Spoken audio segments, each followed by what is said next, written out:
What's going on, guys? Welcome back to the channel, and for today I wanted to give you guys my top 10 universal characters.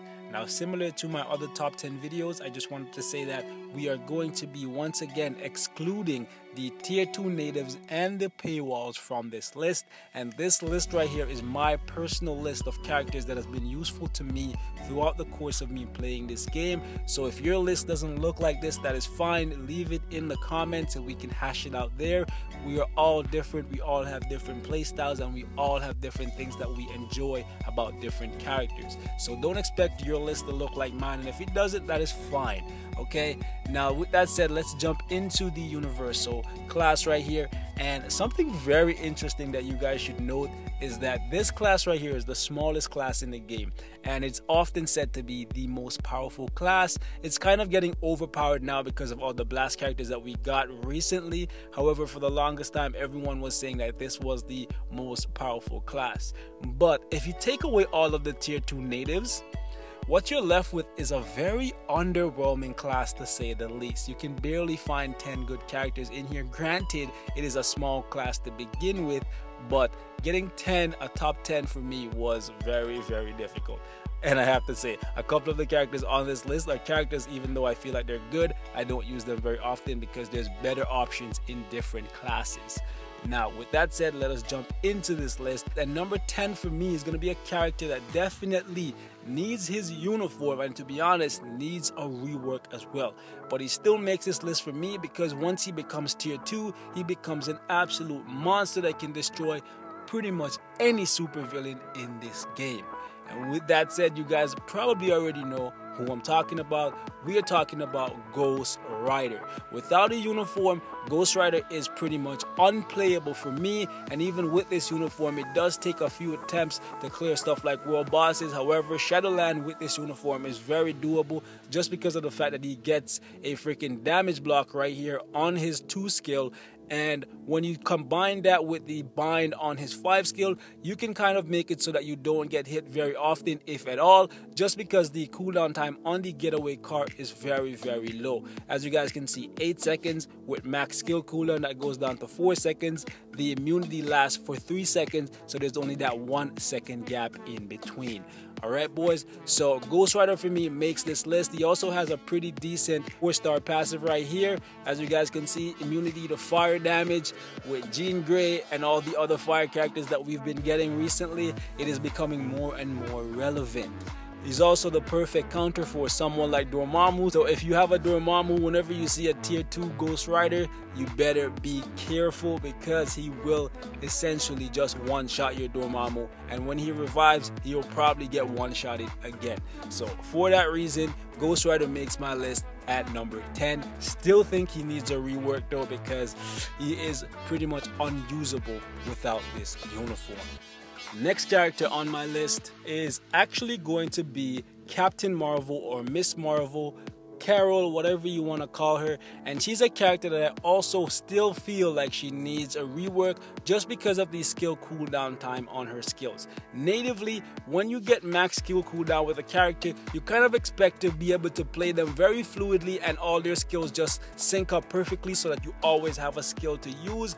With her, that is not the case. Even with max skill cooldown, there's always going to be a 1 to 2 second gap where you actually have to run away, or if you have her at tier 2, you can just stand in front of the enemy and punch them to the face, because of the fact that she becomes extremely tanky at tier 2. At tier 2, she can be immune to damage all the freaking time thanks to this skill right here. As you guys can see, 100% chance to be immune to damage for 5 seconds. It's on a 12-second cooldown, so that's 6 seconds with max skill cooldown. However, at tier 2, the duration of this skill actually gets increased, so it becomes 6 seconds. So the minute, or rather the second, or rather the millisecond that this skill is about to end, you can put it right back up and effectively keep yourself in a state of damage immunity indefinitely. So for that reason, she makes my list as a very, very tanky character, pretty safe to play for stuff like World Boss, Shadowland, She's not going to win you any contest in terms of speed clear. She's not going to do well in alliance battle just because she doesn't have the DPS for it, but she is extremely tanky and noob proof. The 5 skill also gets a little bit of a buff at tier 2 as well, so for those reasons she makes my list. She also has a decent leadership. 4-star passive is also not bad, especially since she is a character that can take hits. Generally, I'm not a fan of passives that activate when you get hit, but she can take the hits, so it's fine. However, with all the characters coming to the game that can penetrate, damage immunity, it's not as good as it once was. But yeah, on to the next character. Number 8 for me, guys. Number 8 for me is actually going to be a character that is pretty much unusable in PvE.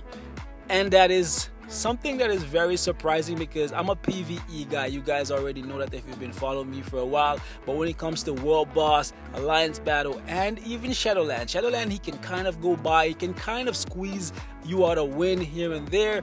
But his main place, his main purpose, his main use is PvP. And what he does in PvP makes it so that he's on this list for me. And that is Destroyer, guys. Destroyer, Destroyer, Destroyer. True to his name, he will destroy you. Okay, this guy is actually a machine. Absolutely love watching him work. When you put him up against the meta characters that deal energy damage, he will essentially just make them self-destruct. Jean Grey, Cable, Dormammu, Odin, Thanos, you name it, anyone that has a bunch of energy attacking skills, this guy is the counter for them. The perfect counter for Timeline and Battle World. Alliance Conquest as well. The main reason why is because of his 1. Tier 2 passive, 2. His 4-star passive, and 3. His 5 skill / passive. He's the only character in the game that as of right now has 3 passives. 3 freaking passives. But take a look at this right here. As you guys can see, he reflects 100% of the damage received up to a max of 150%. Crazy stuff. 65% of the energy damage that he received is reduced, so he can take a whole bunch. In most cases, if you have him built very well, he can make Jean Grey and Dormammu kill themselves twice. Okay, so if you Uru this guy up and put him in there, he's a freaking walking nuke. He's literally a walking nuke, and for that reason, he's on my list. He's not very useful for pretty much anything else, but what he does very well. And since the universal class is so underwhelming, he definitely stands out amongst the pack. This uniform right here is actually good for him just because it's going to give him some more defense, but it also gives him some offense as well. This uniform actually has one of the best uniform bonuses in the game. It's crazy. It's an offensive freaking uniform bonus. It's essentially a double obelisk proc on a uniform. One of its kind. I would love to see this freaking uniform bonus on a uniform for a character that is also an offensive character, because Destroyer is a defensive character, so this doesn't really do too much for him, but the all defense buff definitely plays a role in making him a little bit more tanky. Okay, so number 8 for me is going to be Destroyer. Next character on the list for me is actually going to be Satana, guys. Satana. Number 7, guys, because she actually has a really strong leadership, which is very useful for characters like Jean Grey, Dormammu, and her brother Hellstorm. There are other fire characters, but those are the 3 characters that I generally just throw her in as the lead for, and you will notice a massive jump in your damage. However, as a character, she can hold her own. She has a great 5 skill with decent AoE, has a bind on it, 4 skill has a bind as well. She also has a 2 skill that has an iframe, the only iframe in her kit. She has an amazing 3 skill, as you guys can see right here, decreases the enemy's fire resist by 45%. This is huge because she's already upping her own damage by 60%. That's over 100% increase to your offense whenever that is activated. Tier 2 passive is amazing because it gives her the one thing that she is truly lacking, and that's a little bit more defense. As you guys can see, it gives her 100% chance to be immune to damage. And on top of that, she gets a heal in her 4-star passive. She's the complete package at tier 2. Couldn't ask for more from her. She's a great character. Absolutely love using her. She's a little bit risky to play at tier 1, but once you get her to tier 2, which I will eventually do, she becomes a lot safer and a whole lot better. So yeah, number 7 for me, holding down that spot, solid 7, is going to be Satana.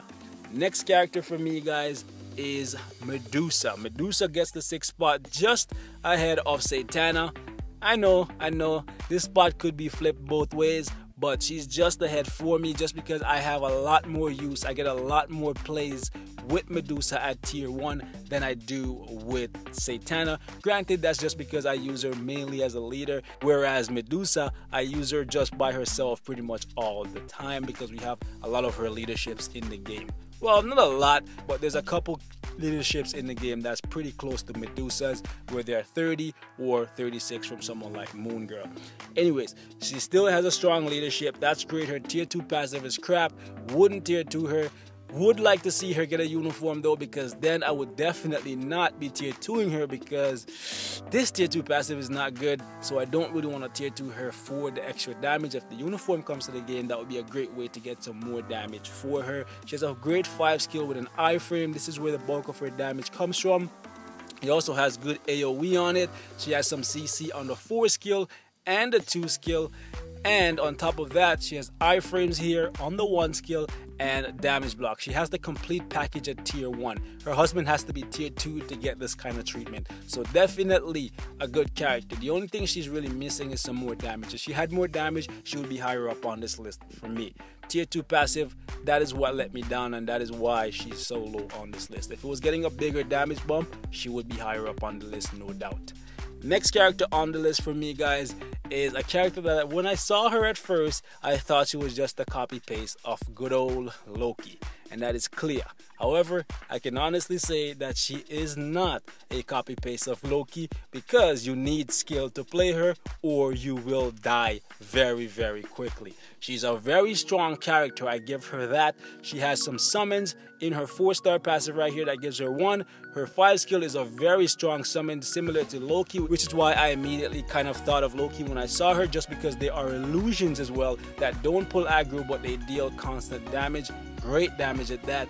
However, her 3 skill is not the guard that we are used to from Loki. It's only a 2-second guard that will take 5 hits, but to be honest, this is gonna be gone by the time you use this skill. Literally, the second you put this up, it's gonna be gone. You're not gonna get any benefit out of it, and that's kind of why she's so low on this list for me, because in most cases she can kind of out DPS Loki just because she deals more damage faster, but she's just not as safe as someone like Loki. So you need more skill when you play her. You need to actually use the 1 skill to silence the enemy so that she's not constantly taking damage, because you cannot rely on the 3rd skill, right? However, she's a great Shadowland character if you have the skill to play her. She also does well in World Boss. You do still need to play her with extreme care though, because the summons do not pull aggro and she does not have the constant guard that Loki has.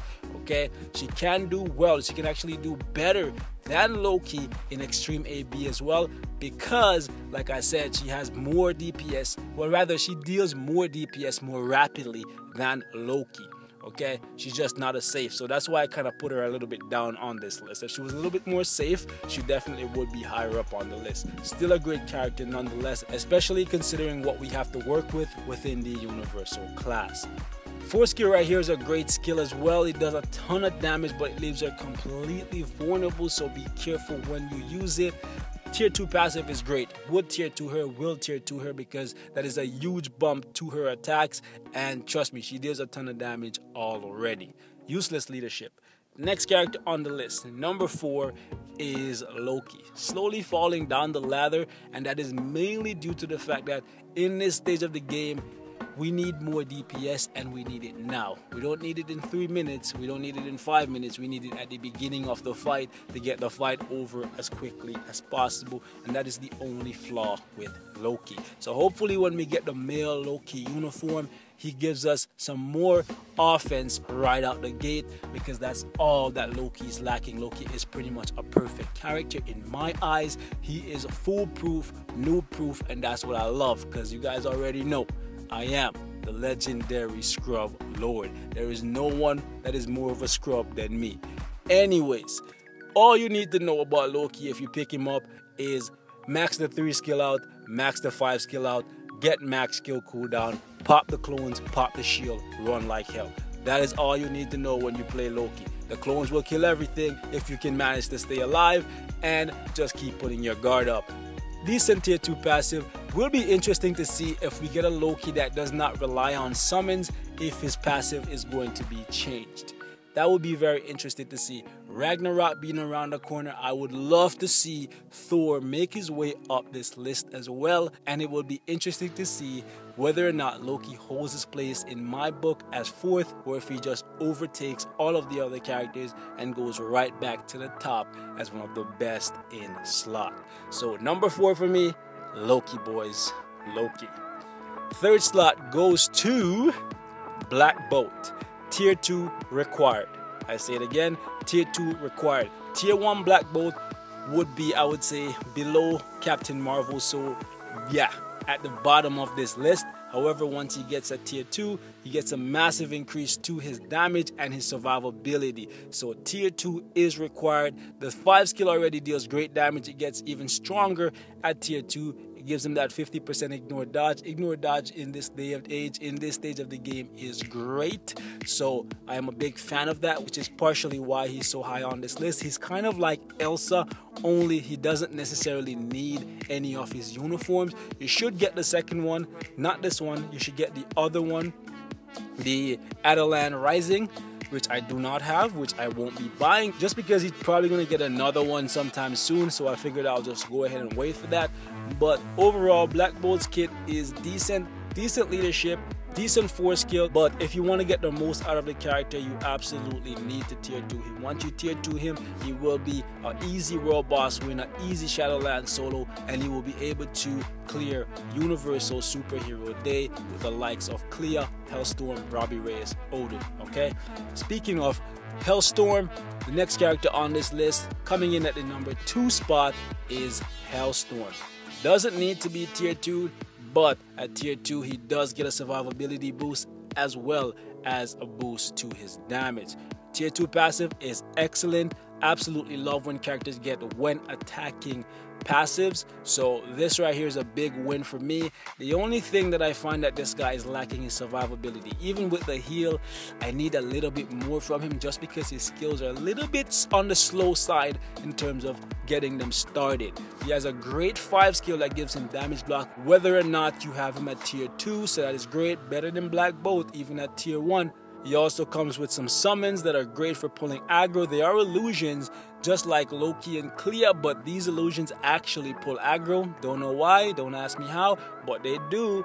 They actually are pretty cool. Unlike most of the summons in the game, they actually do a couple different skills, so that is great. 4-star passive is pretty much just for newer players. It's absolute garbage once you get further into the game. However, it doesn't really affect the character too much because he has a great 3rd skill right here that decreases the enemy's all speed, but most importantly, increases his energy attack by 24%.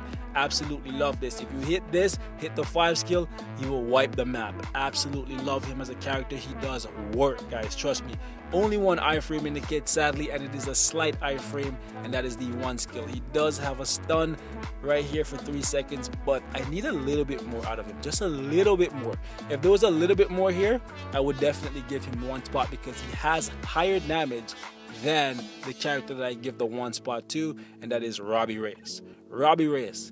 Only thing Robby Reyes is missing from his kit is damage. He has decent damage, don't get me wrong, and he can solo pretty much anything if you have enough time. And the main reasons why I love Robby Reyes is because he's very, very easy to play. He comes with 3 iframes, 2 very long iframes. The 3, the 4, the 5 are iframes. The 4 also has a bind and a guard on it. The 3 gives him an all-speed buff. This guy just flies around the map like crazy. Absolutely love watching him work. The only problem with him as a character is his damage, which you can adjust by getting him to tier 2. It's not a big jump, but it definitely will make an impact in terms of something like ABX. If he is the character that you're currently using because you don't have Odin, he's gonna do it for you. If you get him to tier 2, he will do better than freaking Hellstorm, even though he doesn't have the kind of damage, just because Hellstorm is a little bit on the slow side with the startup of his skills, so he will get guard broken quite often and interrupted while he's in the middle of his skills if you do not have immunity to guard break on him. Whereas Robby is super quick, and he jumps from iframes to iframes so quickly that he can just do so much more as a character. Absolutely love him, so I have to give him the 1 spot, mainly because of how easy he is to use and the fact that anyone can pick up the character and immediately do very well with him with pretty much any build. But that's all I have to say for this one, guys. Let me know what you think of the top 10 universal list, what your top 10 universal list look like, and I will see you guys next time. Where's Robby? There he is, and I'm out. Peace.